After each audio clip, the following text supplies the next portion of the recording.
ଶ୍ରାବଣ ମାସ ସୋମବାର 12 ଜ୍ୟୋତିର୍ଲିଙ୍ଗ ଦର୍ଶନ କରିବାର କ'ଣ ରହିଛି ମହତ୍ତ୍ୱ?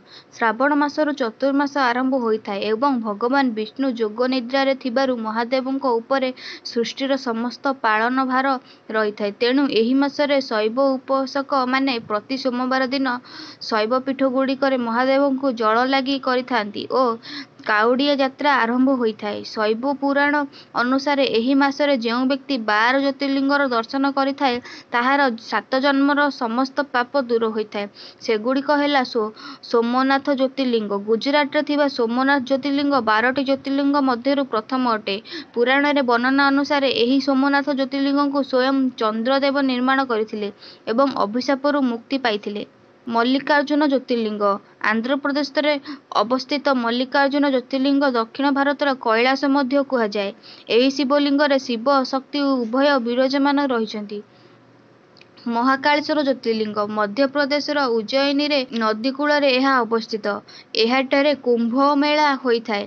ଏହା କର୍ମ ମାତ୍ର ଦକ୍ଷିଣାମୁଖୀ ଜ୍ୟୋତିର୍ଲିଙ୍ଗ ଅଟେ। ଓଙ୍କାରେଶ୍ୱର ଜ୍ୟୋତିର୍ଲିଙ୍ଗ ମଧ୍ୟପ୍ରଦେଶର କେନ୍ଦରାରୁ କିଛି ଦୂରରେ ଅବସ୍ଥିତ। ଏହି ଜ୍ୟୋତିର୍ଲିଙ୍ଗକୁ ଓମ୍କାର ନିର୍ମାଣ କରାଯାଇଛି। ଏହାକୁ ଶିକ୍ଷାର୍ଥୀମାନେ ଦର୍ଶନ କରିବା ଆବଶ୍ୟକ। କେଦାରନାଥ ଜ୍ୟୋତିର୍ଲିଙ୍ଗ ଉତ୍ତରାଖଣ୍ଡରେ ଅବସ୍ଥିତ। କେଦାରନାଥ ଜ୍ୟୋତିର୍ଲିଙ୍ଗ ମନ୍ଦିରର ଦ୍ୱାର ଏପ୍ରିଲ ମାସରେ ଖୋଲାଯାଇଥାଏ। ପୁନର୍ବାର ନଭେମ୍ବର ମାସରେ ବନ୍ଦ ହୋଇଥାଏ।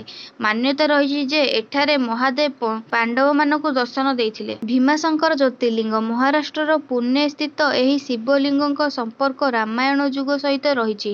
କୁମ୍ଭକର୍ଣ୍ଣର ଭୀମ ନାମରେ ଗୋଟିଏ ପୁତ୍ର ଥିଲା। ସେ ତପସ୍ୟା କରି ବ୍ରହ୍ମାଙ୍କୁ ପ୍ରସନ୍ନ କରିଥିଲେ। କାଶୀ ବିଶ୍ୱନାଥ ଜ୍ୟୋତିର୍ଲିଙ୍ଗ ଉତ୍ତରପ୍ରଦେଶର ବାରାଣାସୀରେ ଅବସ୍ଥିତ। ଏହି ଜ୍ୟୋତିର୍ଲିଙ୍ଗର ଅନେକ ମହତ୍ତ୍ୱ ରହିଛି। ମାନ୍ୟତା ରହିଛି ଯେ ଏଠାରେ ଯାହାର ମୃତ୍ୟୁ ହୋଇଥାଏ ସିଏ ମୋକ୍ଷ ପ୍ରାପ୍ତି କରେ। ତ୍ରୟମ୍ବକେଶ୍ୱର ଜ୍ୟୋତିର୍ଲିଙ୍ଗ ମହାରାଷ୍ଟ୍ରର ନାସିକଠାରେ ଅବସ୍ଥିତ। ଏହି ଜ୍ୟୋତିର୍ଲିଙ୍ଗରେ ବ୍ରହ୍ମା ବିଷ୍ଣୁ ମହେଶ୍ୱର ବିରାଜମାନ କରିଛନ୍ତି। ଗୌତମ ଋଷିଙ୍କ ତପସ୍ୟାରେ ସନ୍ତୁଷ୍ଟ ହୋଇ ମହାଦେବ ଏଠାରେ ଆବିର୍ଭୂତ ହୋଇଥିଲେ। ଏଠାରେ ଦର୍ଶନ କରିବା ସମୟରେ ମନରେ କୌଣସି ଆବିଳତା ରଖିବା ଉଚିତ ନୁହେଁ।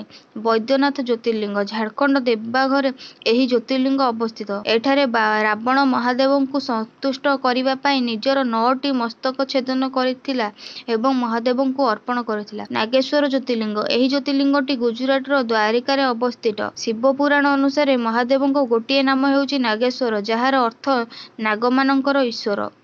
ରାମେଶ୍ୱର ଜ୍ୟୋତିର୍ଲିଙ୍ଗ ଶିବପୁରାଣ ଅନୁସାରେ ରାମେଶ୍ୱର ଜ୍ୟୋତିର୍ଲିଙ୍ଗକୁ ସ୍ୱୟଂ ପ୍ରଭୁ ଶ୍ରୀରାମ ନିର୍ମାଣ କରିଥିଲେ। ପ୍ରଭୁ ରାମଚନ୍ଦ୍ର କରିଥିବାରୁ ଏହାର ନାମ ରାମେଶ୍ୱର ଜ୍ୟୋତିର୍ଲିଙ୍ଗ ଅଟେ। ଘୁସୁମେଶ୍ୱର ଜ୍ୟୋତିର୍ଲିଙ୍ଗ ପୁରାଣ ବର୍ଣ୍ଣନା ଅନୁସାରେ ଏହି ଜ୍ୟୋତିର୍ଲିଙ୍ଗକୁ ଦର୍ଶନ କରିବା ଦ୍ୱାରା ଜୀବନର ସମସ୍ତ ଦୁଃଖ ବିନାଶ ହୋଇଥାଏ। ଆପଣ ଜାଣିଲେ ଶ୍ରାବଣ ମାସ ସୋମବାରରେ 12 ଜ୍ୟୋତିର୍ଲିଙ୍ଗକୁ କିପରି ଦର୍ଶନ କରିବେ ଆଉ ଦର୍ଶନ କଲେ ଆପଣଙ୍କର କ'ଣ ହୋଇଥାଏ। ତେଣୁକରି ଆପଣମାନେ ଜ୍ୟୋତିର୍ଲିଙ୍ଗକୁ ଦର୍ଶନ କରିବା ନିହାତି ଆବଶ୍ୟକ। ଯଦି ଆପଣଙ୍କୁ ଏହି ଭିଡ଼ିଓଟି ଭଲ ଲାଗିଥାଏ ତାହେଲେ ଏବେ ହିଁ ଆମ ଚ୍ୟାନେଲକୁ ସବସ୍କ୍ରାଇବ୍ କରିଦିଅନ୍ତୁ, ବେଲ୍ ଆଇକନକୁ ପ୍ରେସ୍ କରିନିଅନ୍ତୁ ଏମିତି ନୂଆ ନୂଆ ଭିଡ଼ିଓ ଦେଖିବା। Thank you for watching and visiting.